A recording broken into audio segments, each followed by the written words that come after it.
পাশে মানুষের সাথে আমরা আছি এই বাংলাতে। আপনারা দেখছেন সংবাদ শিরোনাম। দেখলেন তো অনেক কিছু, এবার দেখুন নতুন কিছু। নমস্কার, আমি প্রাচী। আপনারা দেখছেন সংবাদ শিরোনাম।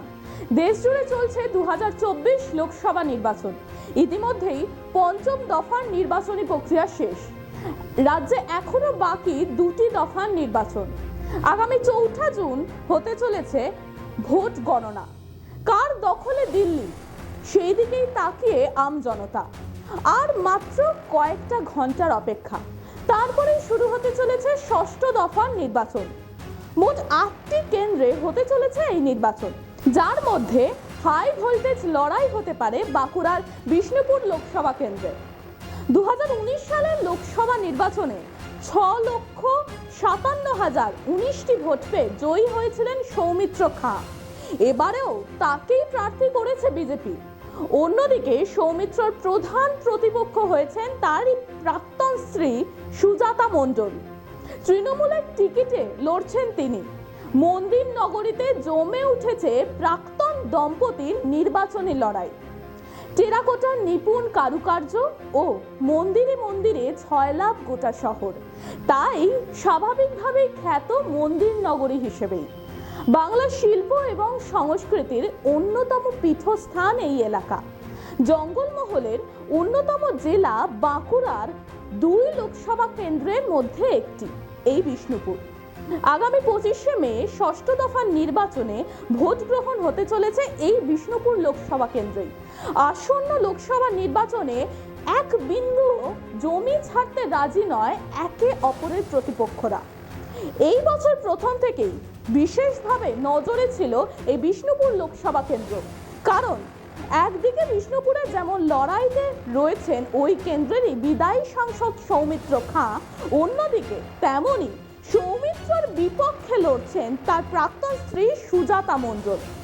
এক্ষেত্রে একটা বিষয় উল্লেখ্য যে গত লোকসভা নির্বাচনে সৌমিত্রের হয়ে প্রচার কার্যের প্রধান দায়িত্ব সামলেছিলেন এই সুজাতা। পরবর্তীতে তিনি যোগ দেন তৃণমূলে। প্রচারের ময়দানে একে অপরকে রীতিমতো নিশানা করেছেন তারা। এছাড়াও লড়াইতে রয়েছেন সিপিএম প্রার্থী শীতল কৈবর্ত।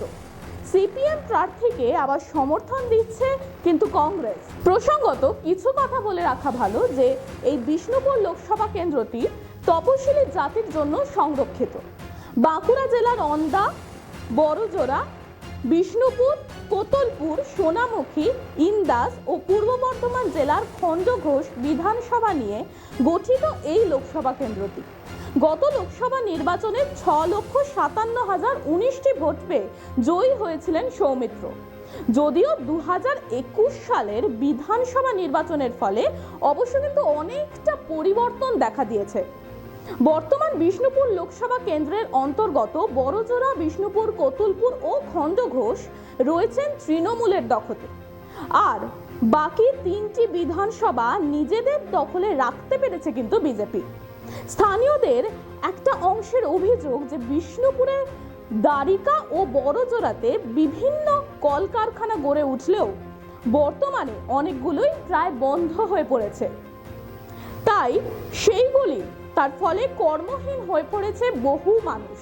সেক্ষেত্রে কি কৃষি ও পর্যটন শিল্পের ওপর ভর করে এগিয়ে চলছে বিষ্ণুপুর লোকসভা। শীতকাল ছাড়াও বছরের বিভিন্ন সময় পর্যটকদের ভিড় লেগেই থাকে বিষ্ণুপুরে। আগামী 25 তারিখ ভোট, তাই হাতে আর যেইটুকু সময় রয়েছে তাতে কিন্তু কোনোভাবেই প্রচার কার্যে পিছিয়ে ছিলেন না তারা। এই বিষয়ে বিষ্ণুপুর সাংগঠনিক জেলা বিজেপি সভাপতি অমরনাথ শাখা বলেছেন যে মোদি গ্যারেন্টি মানুষের মধ্যে, মানুষ ভোট দেওয়ার জন্য মুখিয়ে আছে। অমরনাথ আরও জানান যে তাদের প্রচারের মূল ইস্যুই রাজ্য সরকারের বঞ্চনা, জনমুখী কেন্দ্রীয় প্রকল্পগুলি রাজ্যে বাস্তবায়িত করতে না দেওয়া। তাই দলীয় প্রার্থীর জয়ের বিষয়ে 100% আশাবাদী তিনি।